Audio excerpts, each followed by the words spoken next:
Let's talk about ranking things by importance.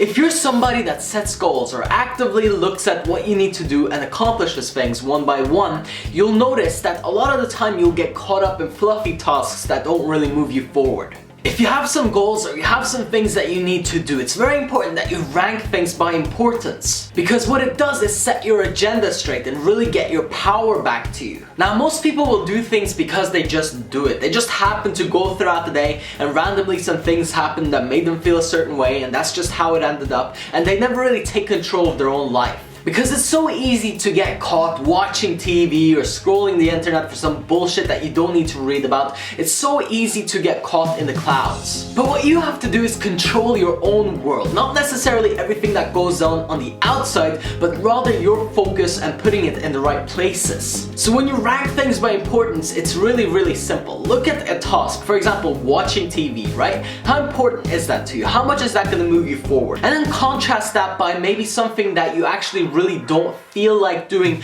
but that you know that you need to do in order to get to where you want to be. If you can start ranking things by importance, you'll see how actually the things that maybe you don't feel like doing are actually absolutely crucial, and all you're really doing is putting a label on how important it really is to you. If it has to do with your passion, your purpose in life, your vision, it's so important that you take it out of that basket where it's like, oh yeah, I can do it later, it doesn't matter, I got plenty of time, and put it into right now, gotta do it, gotta make it happen this very moment. And what that does is really shift your mind to start looking at the things that actually are important to you, and you'll start prioritizing more correctly a lot faster. By you taking control like this, you really show yourself how it's meant to work, what you're meant to do and what you're not meant to do, and what it tells your brain is actually what am I meant to focus on. It's so important that you actually make a decision on that and don't leave it up to fate or chance. So this is really about committing and making that decision that what I need to do is what I need to do, and I'm not going to do everything else because it won't help me. If you catch yourself doing something that you don't need to be doing, you can immediately ask yourself the question of how important is this to me,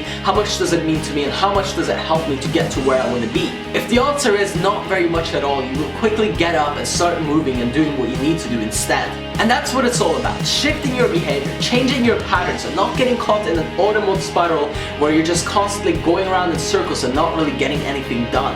Because it's so easy to trick yourself into thinking that you're being productive when in all reality you're not doing anything at all. Again, look at things clearly and rank them by importance, and really be honest with yourself, and don't trick yourself into thinking that, oh yeah, I'm relaxing because I'm watching some television. If you're gonna watch something, make sure that it helps you move forward.